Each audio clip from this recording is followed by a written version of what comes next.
Assalamualaikum warahmatullahi wabarakatuh. Perkenalkan, nama saya Aulia Rahadatul Aisy, NPM 20 10 01 12 11 019. Prodi Manajemen, mata kuliah Makroekonomi, dosen pembimbing Ibu Helmawati SE, MSI, Universitas Bung Hatta.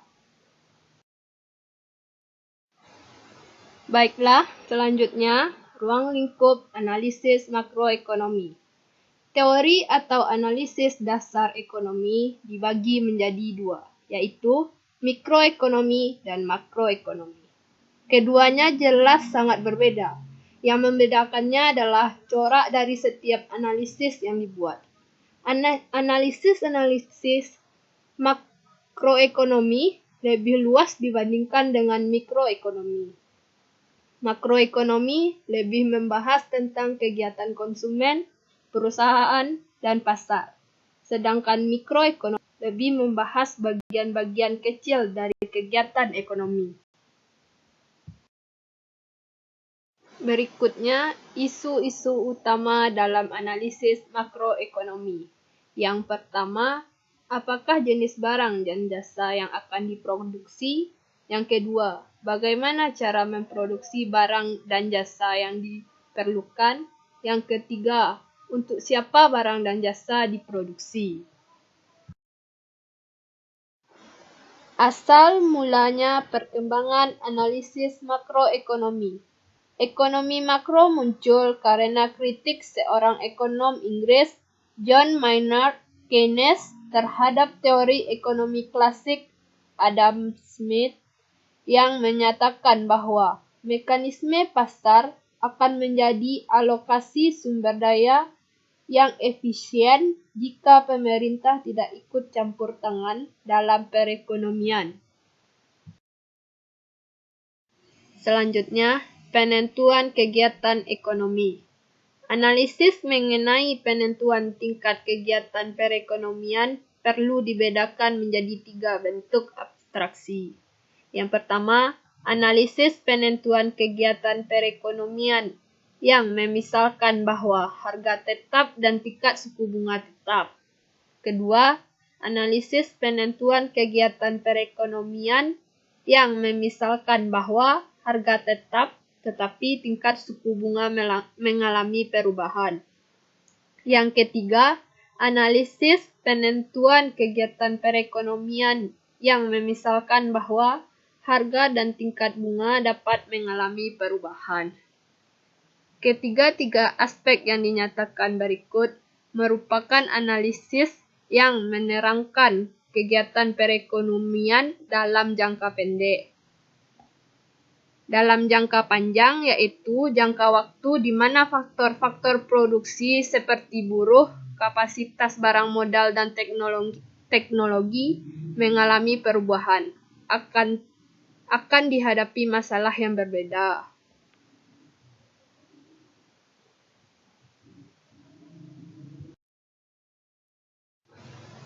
Selanjutnya, masalah utama dalam perekonomian terbagi menjadi 4. Yang pertama yaitu masalah pertumbuhan ekonomi. Masalah pertumbuhan ekonomi dapat dipandang sebagai masalah makroekonomi dalam jangka panjang. Dari satu periode ke periode lainnya, kemampuan suatu negara untuk menghasilkan barang dan jasa faktor produksi akan selalu mengalami pertambahan dalam jumlah dan kualitasnya. Yang kedua, masalah ketidakstabilan kegiatan ekonomi. Ketidakstabilan ekonomi dapat terjadi dalam berbagai macam. Yang pertama, yaitu inflasi. Saat harga naik dengan sangat cepat, para pengusaha dan juga konsumen akan menjadi sangat tidak yakin dengan harga di masa yang akan datang.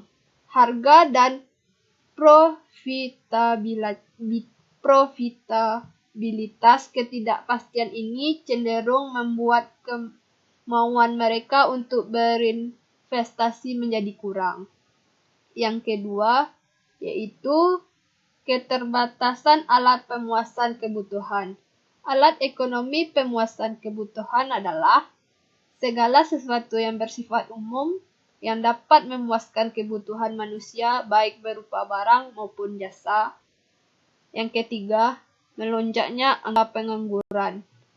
Efek dari meningkatnya angka pengangguran tidak hanya mempengaruhi individu, tetapi juga mempengaruhi ke hal yang lebih luas seperti ekonomi suatu negara. Yang ketiga, masalah utama dalam perekonomian yaitu masalah pengangguran. Pengangguran umumnya disebabkan karena jumlah angka kerja tidak sebanding dengan jumlah lapangan pekerjaan yang mampu menyerapnya. Apabila hal-hal tersebut dibiarkan, maka pengangguran dapat menjadi masalah sosial, seperti timbulnya kemiskinan, tingginya angka kejahatan, dan masalah sosial lainnya. Yang keempat yaitu masalah kenaikan inflasi.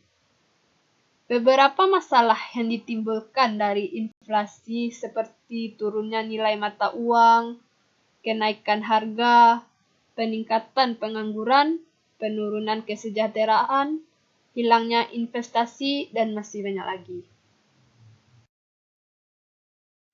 Tujuan-tujuan kebijakan makroekonomi. Yang pertama, menstabilkan kegiatan ekonomi.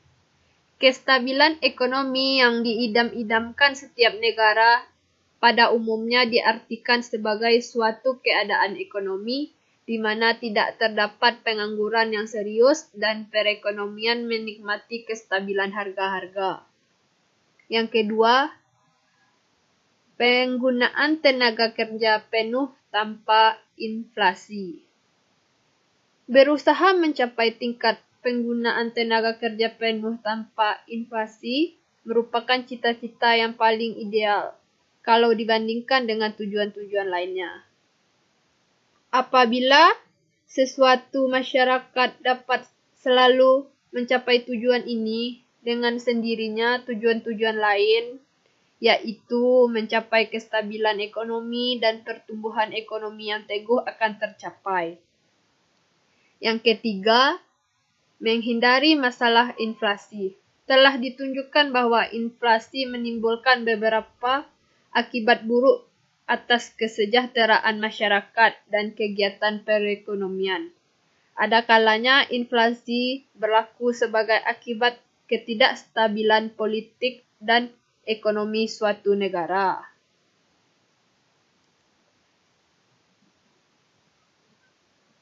Yang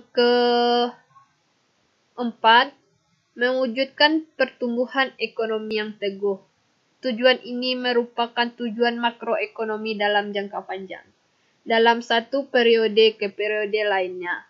Faktor-faktor produksi mengalami pertambahan dalam kuantitas dan kualitasnya. Pertambahan penduduk pada akhirnya akan menambah jumlah tenaga kerja.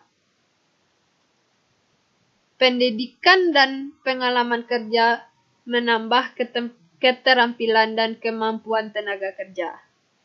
Sedikit-sedikitnya ada dua alasan yang menyebabkan sesuatu negara harus berusaha mencapai pertumbuhan ekonomi yang teguh dalam jangka panjang untuk menyediakan kesempatan kerja kepada tenaga kerja yang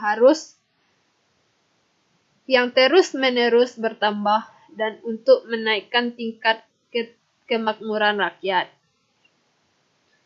Dua alasan ini merupakan pendorong utama kepada pemerintah untuk berusaha menciptakan pertumbuhan ekonomi yang teguh. Bentuk-bentuk kebijakan makroekonomi. Yang pertama, kebijakan fiskal. Kebijakan fiskal merujuk pada kebijakan yang dibuat pemerintah untuk mengarahkan ekonomi suatu negara melalui pengeluaran dan pendapatan pemerintah. Yang kedua, kebijakan moneter adalah sebuah kebijakan yang dikeluarkan oleh bank sentral dalam bentuk pengaturan persediaan uang untuk mencapai tujuan tertentu. Tujuan utama dari kebijakan moneter adalah mencegah terjadinya peningkatan uang beredar secara berlebihan. Yang ketiga, yaitu kebijakan segi penawaran. Adalah langkah pemerintah yang berusaha meningkatkan segi efisiensi kegiatan perusahaan dan tenaga kerja sehingga produksi dapat ditingkatkan, biaya produksi dapat dikurangkan dan teknologi semakin berkembang.